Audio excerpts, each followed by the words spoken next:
copyrighted telecast of the Philippine Basketball Association may not be retransmitted or produced or rebroadcast without the written consent of the PBA.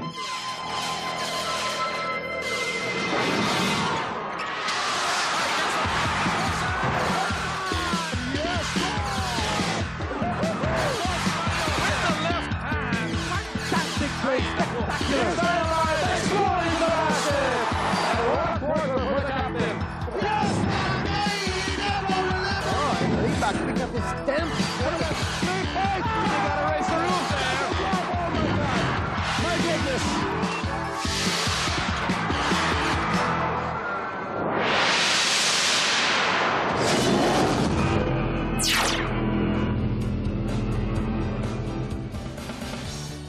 Ang ating final series between Barangay Ginebra and San Miguel Beer. Sa pag-umpisa pa nating third quarter, lamang ang Barangay Ginebra ng 8 at 39-31. Naging dominante ang Barangay Ginebra dito sa ating first half. Kinito, although nag-umpisa na maganda ito San Miguel Beer, they went off to an 11-4 edge sa pag-umpisa ng laro. Pero biglang tinambakan niya ng Barangay Ginebra. They led by as many as 15 points. Pero ngayon, naibaba na sa 8. Well, so far, yung mga talking points natin kanina sa pregame, no, parang natutupad ng Barangay Ginebra. No? First of all, they've been able to double and rotate very well, especially yung kanilang inside defense, no, yung sa kanilang double. And they forced Daniel Defonso to a scoreless first half. They have limited one of the Dannies. No? Ito si Daniel Defonso, 0 nga. No? Tapos yung kanilang running attack in good gear at saka yung spread floor nila. No? When they spread the floor partner, they're able to take advantage of the quickness as shown there by Verhel Meneses. 7 points now by the aerial Voyager to put Barangay Ginebra back on top by 10, 41-31. Ildefonso out to Abuda. Back to Ildefonso. Inside to Dorian Peña. Oh, yes. And he will also pick up a foul from Banjo Calpito. Power yon partner ni Dorian Peña. Second personal on Banjo Calpito. Ano mo, kung maibibigay lang nila kay Dorian mas madalas yung bola, sapagkat nakita natin, Dorian Peña has been very successful in his forays inside. Pag dumarating sa kanya ang bola, kaya niyang buhatin yung depensa. Exactly, partner, because he has good positioning ability at saka yung kanyang katawan, talagang ginagamit niya. No? He takes up a lot of space inside the paint, kaya mahirap talagang screen off ito si Dorian Peña or to body up on defense. Yes, and the lead is down to 7 here for Barangay Ginebra. Ronald Magtulis has it against Danny Siegel. Magtulis starts his move inside. Uy, good handoff to Banjo Calpito. Ang ganda naman ang pasa ni Ronald Magtulis. Extra pass, partner, no? Being very patient, being very unselfish itong Barangay Ginebra, and that's catching the defense of San Miguel Beer napping. Ildefonso has it. Racela to Danny Siegel for the open three-point shot.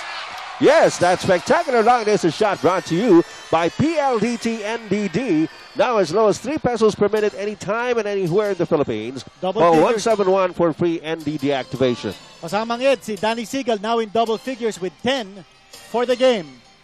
Baldavid has it to Magtulis. Magtulis again working against Danny Siegel in that same spot. Remember, Siegel with 3 personal fouls. Open man. Baldavid misses it, but Crisano with the offensive rebound. Etong nagiging maganda ngayon sa Barangay Ginebra. They've been having multiple opportunities. And Verhel Meneses sinks that spectacular long distance shot brought to you by PLDT NDD. Now as low as 3 pesos per minute anytime and anywhere in the Philippines. Call 171 for free NDD activation. Nag-double figures na rin si Verhel Meneses. He's got 10 in this game. Racela lost it inside. Napulot to Danny Ildefonso. His first field goal. At meron pa loose ball foul underneath. Kanino yung foul? Si Dorian Peña. Pero after the shot now, so that basket will count. At ang lamang po ng Barangay Ginebra, 7. First 2 points there by Danny Ildefonso. And the entire ball game, ngayon lang umiscore yan si Danny. Banjo Calpito has it to Magtulis. Dumarating si Dorian Peña for the double team. Verhel Meneses against Penny Abuda. Looking around, decides to go for it. And Calpito, ayun na naman yung sinasabi natin. Second chance. Masyado malakas by Baldavid. At may foul. May foul galing kay Baldavid. Yes. Foul on Baldavid. Not able to finish, partner, pero nakalusot na ito si Baldavid.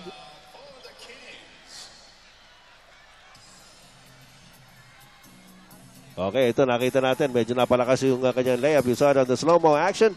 Brought to you by PLDT Text 135. If you can't say it, text it for free activation. Call 171. Abuda. Out to Rasela. Yeah! Tatlo yun.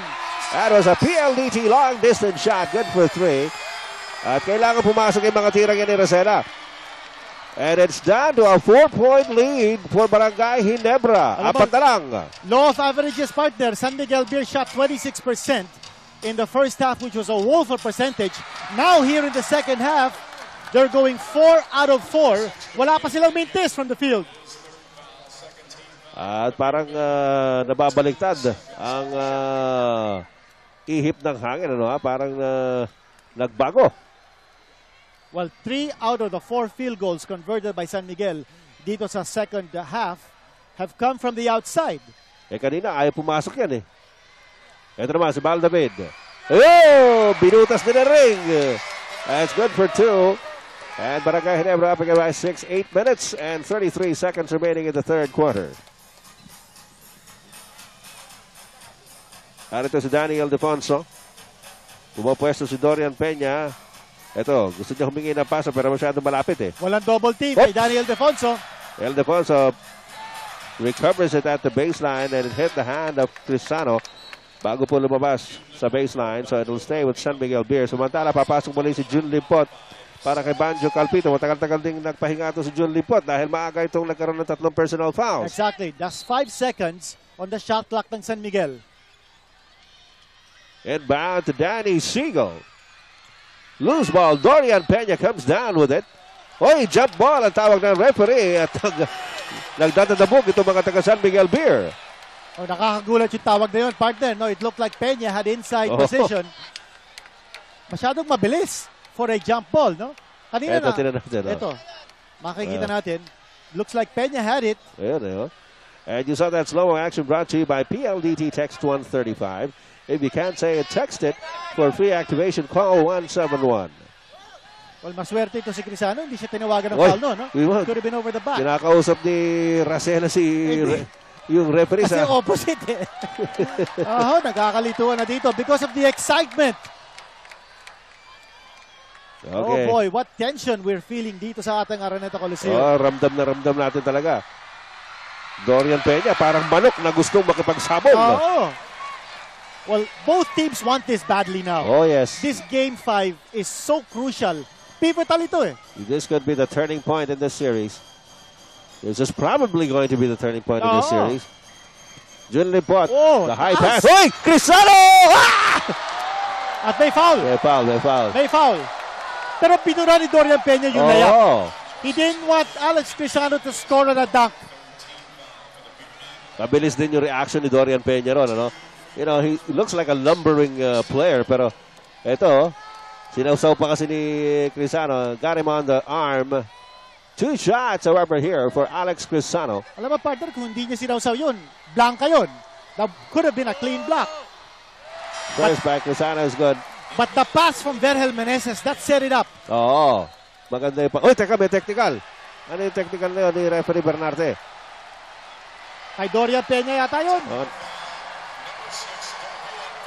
Ayun. Medyo lumabas si Dorian Peña pero bago yata lumabas may iniwang hindi maganda salita sa referee. At si Alex Crisano reacted and tinawag agad ni Alan Kaidik si Alex Crisano to tell him, keep your cool. Yaman mo sila mag-technical, wag tayo. Yun ang sabi ni Alan Kaidik. Importante ngayon that you keep your wits about you. Jun Limpot for the technical free throw and he sinks it. And it's an 8-point lead para sa Barangay Ginebra, 50-42. We still have 7 minutes and 49 seconds. Si Mr. Villa Abrilla giving some words of advice kay Dorian Peña. Well, this game is far from over. At palagay ko, nasa isip ni Mr. Villa Abrilla is just to cool things down a little bit, no? Because kailangan pa na San Miguel ito si Dorian Peña. He is such a valuable card. Maganda dito nilalaro sa nito si makina Dorian. ng San Miguel, 9-point lead for Barangay Ginebra. Ildefonso. Racela open! Yeah! PLDT long distance shot from Rara Racela. Pangatlong 3-point shot na yan ng San Miguel here in the third period. And also the third 3-point shot here by Olsen Racela in the game. Jun Limpot. Nilabas kay, Baldavid! Yes! He saw the opening, partner. Again, ginamit ni Baldavid ang kanyang quickness. They're going strong to the hole. If this game goes on the way it's going right now, maubusan tayo ng boses dito, Kinito. Hindi magkamayo ang mga tao rito. Hindi na tayo magkarinigan. Gabriel Bereses picks up his third personal foul. A very exciting game at ito yung aking optometrist, si Dr. Hill de Vinagracia and the optical shop. Sabi sa akin talagang hindi rin daw siya alis doon sa pagkakapanood niya sapagkat grabe. Samantala, Ronald Bactulis picks up his second personal foul. Meanwhile, wherever you go, sa ating bayan, itong pinag-uusapan. Oo. Hindi muna yung eleksyon, ito muna yung pinag-uusapan. Ano muna, medyo recess muna tayo Oo. sa eleksyon. Medyo masakit sa ulo yan. Ito medyo exciting din, pero relax lang.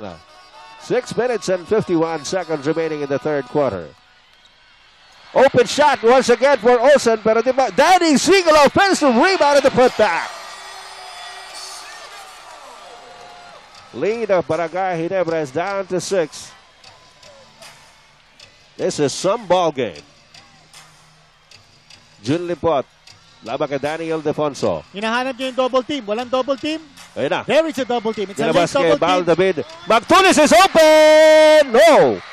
And Racela grabs the rebound. Nakita sa Siegel downstairs. Siegel! Ay! Bitin!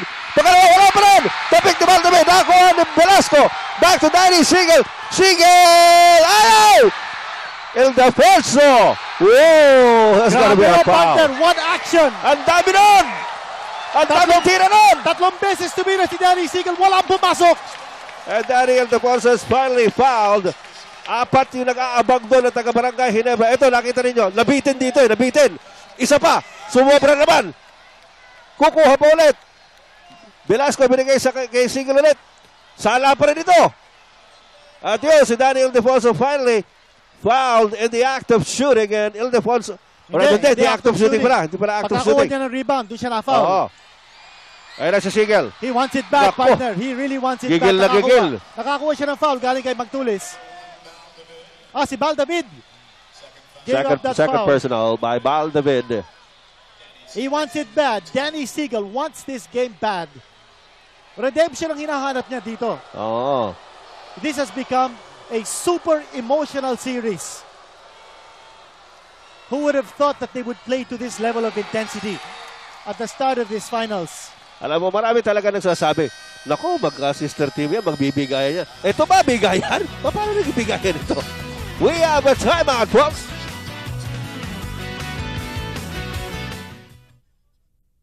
Po tayo rito sa labanan ng Barangay Ginebra at San Miguel Beer. Danny Siegel at the line. Cuts the lead of Barangay Ginebra down to 4.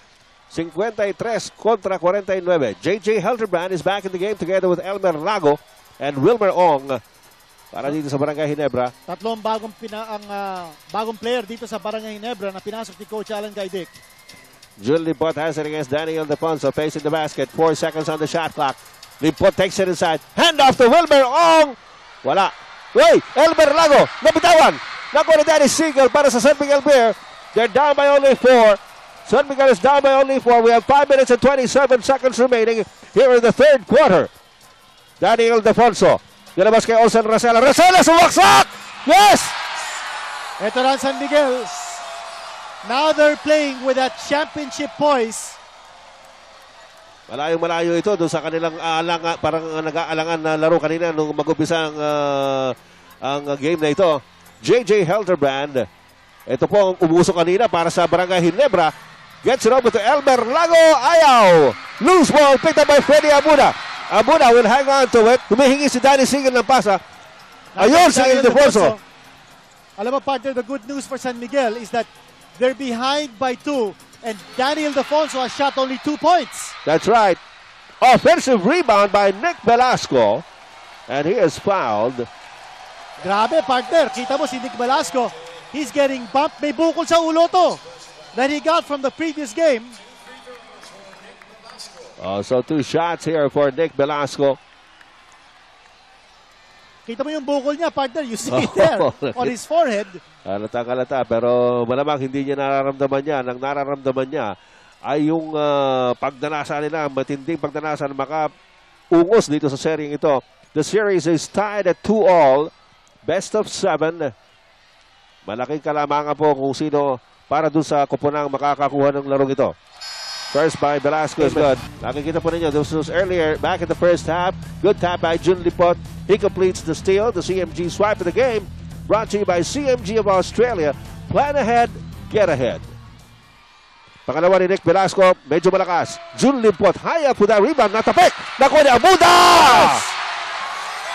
Oh, big steal. Nakuha ni Freddy Abuda. And San Miguel is in the lead by 1. Ito, biglang nabuhay. Yung mga fans sa San Miguel, marami din pala sila rito. Oo. Mark Kagiwa. Dalabas kay Helderbrand. Helderbrand back to Kagiwa. Kagiwa decides to go for it. Yes! Naramdaman niya. Talaga ramdam ni Mark Kagiwa na oras na para siya naman ang gumawa. Pag nakikita natin, naglalaro ito sina Kagiwa at Helderbrand. Parang Cats and Jammer kids eh. Oo, talaga. They're 2 spark plugs. Siegel got away. Oh, hindi pumasok. Using the left hand. And loose ball. Last touch on Mark Kagiwa, ruled by referee Benji Chua. 3 minutes and 58 seconds pa panalalabi dito sa third quarter. Nagkakaroon ngayon ng lapses, no? Mental lapses and defensive lapses itong Barangay Ginebra, no? They're not rotating quick enough, especially on the outside shooters of San Miguel. Narito ngayon si Danny Siegel. Siegel laban kay Elmer Lago. Double team. Inside to Nick Velasco. Turn around jumper. Wala. Loose ball. Abuda. Kagiwa. By Kagiwa now calling the play para sa Barangay Ginebra. They're up by 1 at 55-54. Mike Kagiwa makes his move. Oh, yes! Left-handed shot. Mike Kagiwa. Kaliwa yun, partner. Oh. What a move. Shake and bake. Para mo nakita si Allen Iverson. Wow. And a 3-point lead now. 3-point lead by Barangay Ginebra. Racela is open. Ayaw. Nick Velasco with the offensive rebound. Ay! Masyado malakas. And it's a backcourt violation para sa San Miguel Bears. Sayang. 3 minutes and 10 seconds ang nalalabing sa ating third quarter, mga kaibigan. At walang puknat na aksyon ang ating nararanasan at sasaksihan dito. Eto na, nagsisigawan na ang Barangay. Gumandagundong na naman ang Araneta Coliseum. Parang lumilindol dito. Intensity 8 ang lindol dito sa Araneta Coliseum. Kinakabahan ako pagka naggaganyaran sila. Tamo, double team na si Mark Kagiwa. They tried to spread the floor to give him an isolation from the top of the key. Jun Lipot with his trademark move. And he'll go to the line. Yes, pupunta yan sa free throw line. Maganda ang adjustment ng Barangay Ginebra nung nakita nila. Ito si Mark Kagiwa was gonna get doubled. Nilayo ni Mark Kagiwa ang kanyang bola so that the double team went far. When he passed the ball over to Jun Lipot at the low post, hindi na nakapag-react yung double team ng Ginebra. And so smart play by Mark Kagiwa to draw the defense way outside para makapag-operate ito si Jun Lipot sa ilalim. And so Jun Lipot for 2 free throws. Umaatikabong aksyon po rito. Kaya nga pala, malamang ay nanonood ngayon yung ating dating direktor. Kinito si Direk Ramon Ramano. Uy! Happy birthday, Direk Mon. Happy birthday. Oo, kahapon pala yung birthday niya. Tama-tama, uso ngayon ng kan, panahon ngayon ng kan eh. Hindi, huwag na lang. Yung ano. Ng blowout? Hindi, tsaka na yung blowout eh, Direk Ramon. 2:56 remaining in the third. Jun Lipot at the line. And it is 59-54. Kani-kanina lamang, mga kaibigan, lumamang na yung San Miguel ng isa. At 54-53, if I recall yes, that's correctly. Right. That No? was a 54. Oo. Ay na naman sa loob si Nick Velasco. Natapik ang bola. Duwat! Wala. And there's a whistle. Sino yun? Si Calpito? O si Magtulis? Alam mo, partner, nababasa na ng Barangay Ginebra yung play ng San Miguel to give the ball to Nick Velasco down low Oo. when he cuts in. Eh, hindi niya na ipapasok yung kanyang jump hook, but there was a foul and Duat will go to the line. Yes, pangatlong personal yon on Ronald Magtulis. Maupay kagabi yun nila, Region 8, makakada ako buwas. Tacloban, diretso nga to sa Ormoc. Kay Murag doon na nasantay dua diha sa Ormoc City.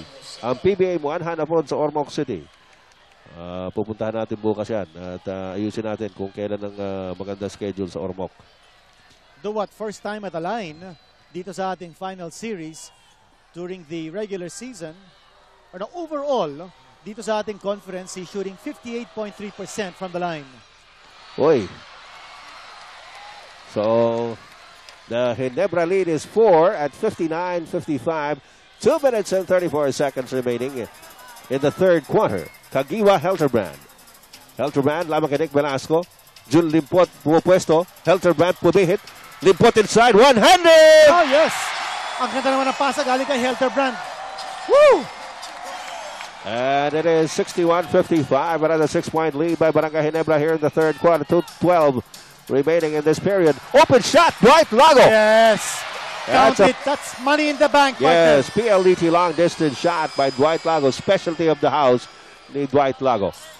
Lago shooting 53.5% from 3-point range sa conference na to. Siya yung pinakamataas ang percentage Yes. dyan, no? Ito naman si Helterbrand. Shake and bake move. Wala. Loose ball.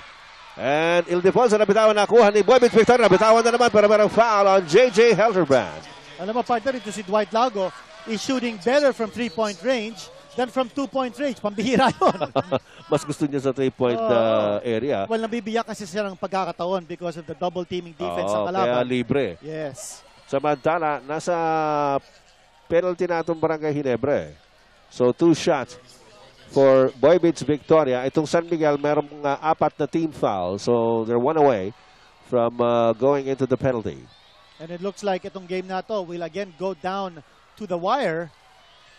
And we'll go down to the books. Also, kinito. So, parang, yung bang cliche na never a dull moment. Ay, talaga. Talaga namang tuloy-tuloy. Bagamat kanina, lumamang ng 15 yung Barangay Ginebra, nararamdaman natin na parang nandiyan dyan lang ang San Miguel Beer na anytime pwede pumutok eh. Pumutok na nga.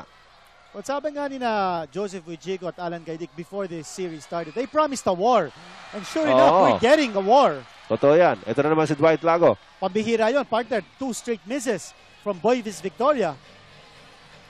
Ito si Daniel Ildefonso. Ito naman si Boybit. Sabi niya, babawi. Ayaw. Loose ball. Merong loose ball foul ng Berhel.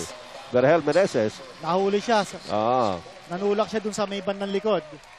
Tumami And naman kagad si Berhel. That's going to be number 4 on him. Now, that's the 10th team foul ng Barangay Ginebra. So they're giving up too many fouls and giving up too many opportunities para itong San Miguel maka-score sa free throw line.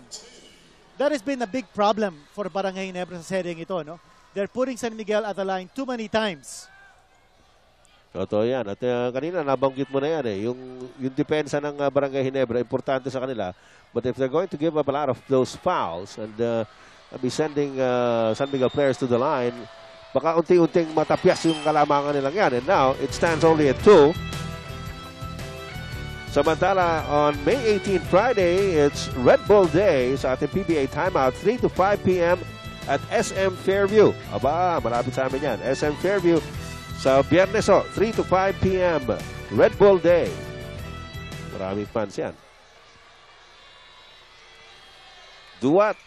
Yes. Yung palang import ng Red Bull, balita natin. Oh, He's dumating na ba? arriving on, kung hindi tayo nagkakamali, I think he'll be arriving on Friday. Si Antonio Lang of Duke University, an NBA player. One of the stars coming to play sa ating second conference Commissioner's Cup. Alright, tingnan natin. Baka pumunta yan doon sa SM Fairview. Oh! Kagiwa! Tatlo yun! Yeah, it's a PLDT long distance shot. Ginulat ang lahat. Umaamoy-amoy na ito San Miguel Beer. Biglang tinikahdahan ng 3 ni Mark Kagiwa. 4-point lead once again for Barangay Ginebra. Daniel Ildefonso against Calpito. Yun yung jump hook ni Ildefonso. That will count with and 1. Again, wise decision on the part of Danny I, partner. Nakita niya walang double team. Sabi niya, dapat makashoot ako rito. You watch it here. Actually, walang double team yun. Wala. Jun Limpot tried to go over, but it was just too late. Nakita ni Danny Ildefonso, meron siyang pagkakataon to score, and why not? He's got to be more aggressive, more active in the offense. And the bonus shot is good for Danny Ildefonso, 64-63. 1 point lead para sa Barangay Ginebra, Caguioa. Laban kay Duat. Caguioa still. Off to Helderbrand. Titira na malayo. Teka muna. Referee Bernarte says there was an illegal defense violation by San Miguel Beer before the shot.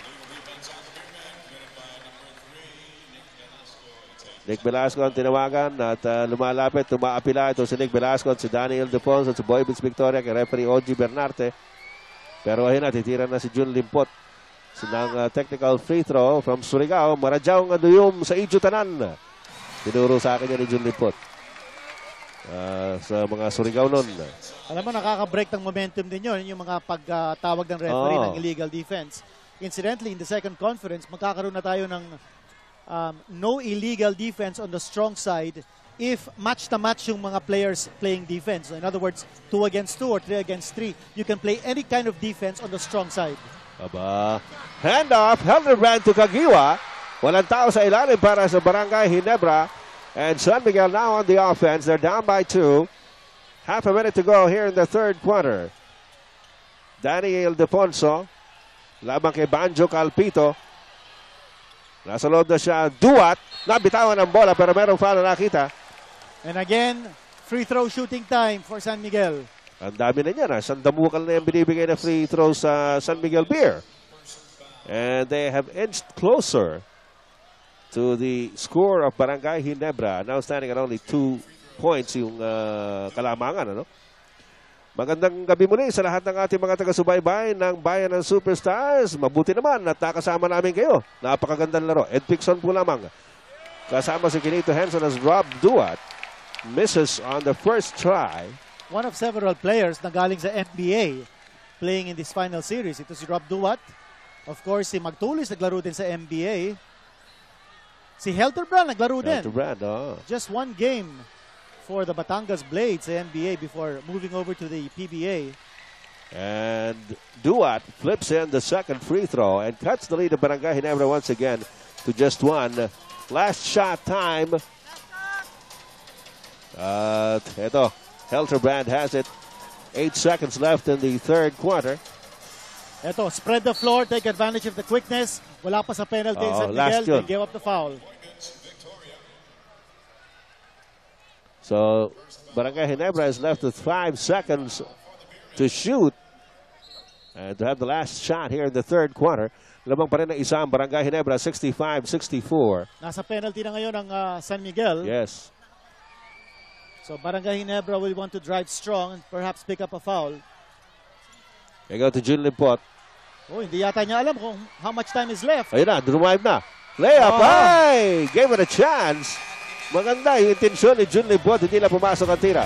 And so, papasok na tayo sa huling yugto na labanang ito. Just a 1-point lead by Barangay Ginebra. Hang on to your shirts, folks. We'll be right back.